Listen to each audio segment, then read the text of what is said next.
السلام علیکم ورحمۃ اللہ وبرکاتہ۔ میں امیش نواز پر سے آپ سب کی خدمت میں حاضر ہوں ایک نئی کہانی لے کر۔ یہ تب کی بات ہے جب میں چھوٹا تھا، قریباً 8 یا 9 سال کا۔ اس وقت ہم اصول مسول کریا انڈیا کا ایک شہر ہے جو میری فیملی میں رہا کرتے تھے۔ ہم جس گھر میں رہتے ہیں اس گھر میں ایک امرود کا پیڑ ہوا کرتا تھا، اور چنانچہ میرے والد محترم کافی سخت مزاج کے تھے، اس لیے ہم اکثر ان سے پوچھ کر امرود توڑتے تھے، کیونکہ اگر انہیں اس بات کا علم ہو جائے تو پھر ہماری پٹائی پکڑتی۔ چنانچہ امرود کا پیڑ کچھ چھت سے قریب ہوتا تھا، تو میں اکثر رات کو امرود توڑتا تھا۔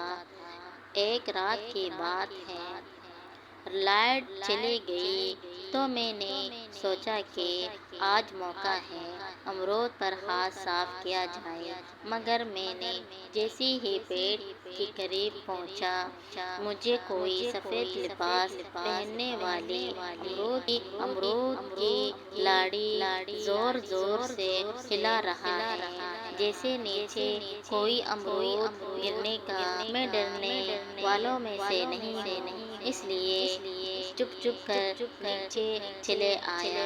نیچے آنے کے بعد رات بھر مجھے بخار ہو گیا، اور ہر روز خواب میں ایک آدمی مجھے امرود کی ٹوکری دیا رہا تھا۔ میں نے کسی سے ذکر نہیں کیا۔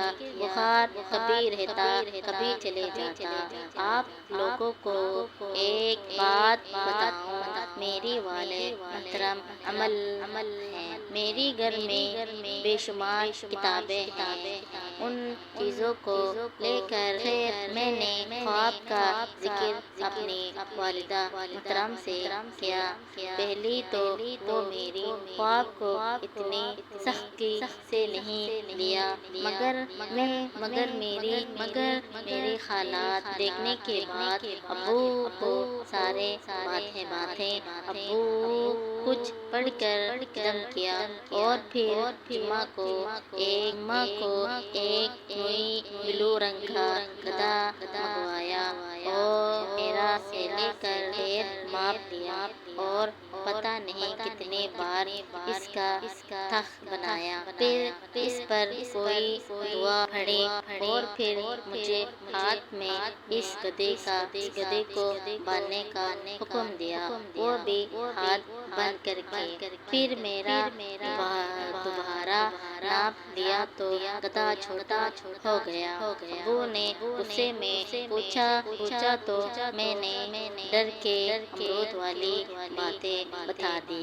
ابو بنا کچھ بولے ایک ہفتے بعد گھر خالی کر دی، اور ہم سب نئے گھر میں آئے، اور اس کے بعد جتنے بھی گھر قریب تھے اس نے کبھی پیڑ دیکھنا نصیب نہ ہوا۔ تو حضرت بتائیں ابو نے ایسا کیوں کیا ہوگا، اور گھر خالی ہونے کے بعد مجھے پھر بھی ویسے خواب نہیں آیا؟ تو آپ دوستوں سے گزارش ہے، کہانی کیسے لگی؟ کوئی مشتی غلطی ہوئی تو معافی چاہتی ہوں۔ آخر